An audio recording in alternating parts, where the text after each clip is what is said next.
If you're earning $60,000 a year and following the 50-30-20 budget rule, you're mathematically guaranteeing yourself will miss $180,000 in financial wins over the next decade. Most people never realize they're following a broken system until it's too late. The 50-30-20 rule sounds scientific. 50% to needs, 30% to wants, 20% to savings. It's been repeated so many times it feels like financial law. But here's what the textbook never tells you. It was designed for a median income in a median city with zero debt and zero income volatility. That's not most people. Let's run the actual math on our protagonist. 28 years old, $60,000 gross salary, living in a mid-tier city. After federal and state taxes, take-home is roughly $46,000 a year, about $3,833 a month. The 50-30-20 model says $1,917 for needs, $1,150 for wants, $767 for savings. Sounds clean. But here's the part nobody talks about, and I'll show you exactly where it falls apart in a minute. Rent in most mid-tier U.S. cities now runs $1,400 to $1,800 for a one-bedroom. Call it $1,600. That's already 42% of take-home, before utilities, groceries, or a single bill. The rule says 50% for all needs. You've spent 42% on rent alone. Now add $250 for utilities and internet, $350 for groceries. You're at $2,200, that's 57% of take-home, and you haven't touched student loans yet. The average student loan payment for a bachelor's degree borrower is $503 a month according to the Education Data Initiative. Tack that onto $2,200 in baseline needs and you're at $2,703. That's 71% of take-home, just to exist.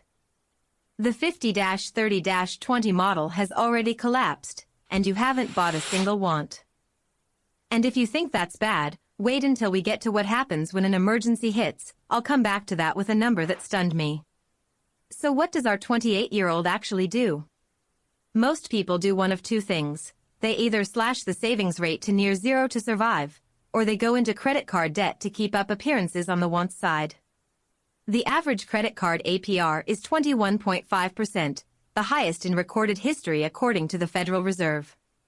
The moment you carry a balance, the 20% savings target becomes a fantasy. Here's where the model breaks at its foundation. The 50-30-20 rule treats every dollar as equal. It does not care whether your rent jumped 15% this year, whether your employer cut your hours, or whether you got hit with a $1,200 car repair. Fixed percentages assume a static life. Real life is not static. I'll get to the fix, but first let me show you what rigid percentage budgeting costs over time. Stick with me, the 10-year number is the one that changes how you think about this. If our protagonist abandons savings entirely just to cover real needs and minimum debt payments for 2 years, and then tries to catch up, the math does not forgive. 2 years of zero savings at 28 means losing the most powerful compounding window of your life.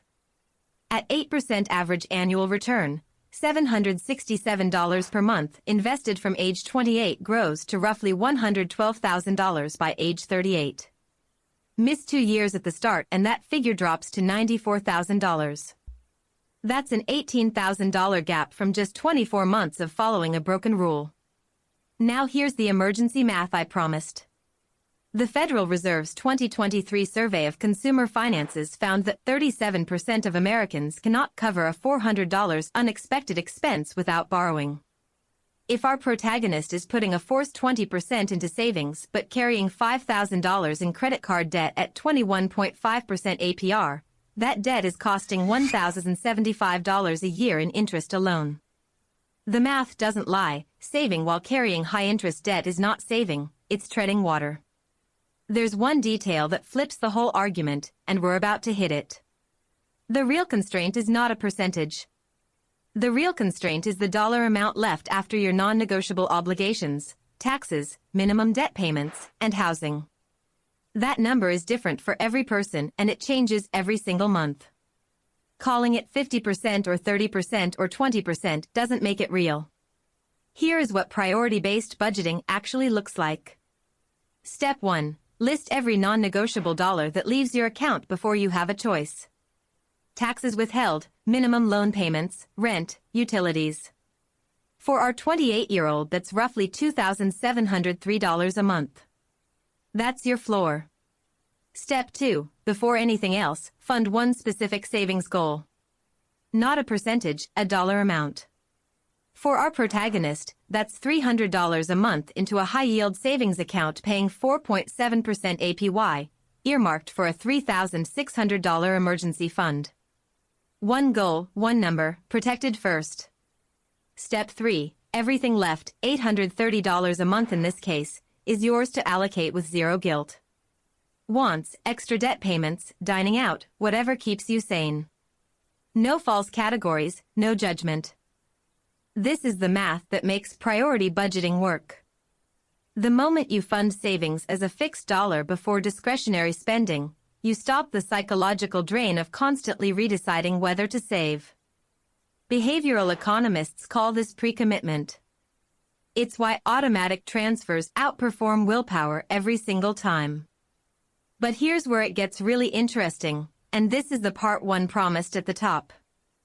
By switching to priority-based budgeting, our protagonist does something the 50-30-20 rule never allowed. They redirect an extra $100 a month, money that was previously lost to overspending in a bloated wants category, into high-interest debt payoff. That's $1,200 a year in extra principal. On a $5,000 credit card balance at 21.5% APR, minimum payments alone take roughly 7 years to clear and cost $3,800 in interest. Add $100 extra per month and the debt is gone in 18 months. Total interest paid drops to $612. That's $3,188 saved in interest alone.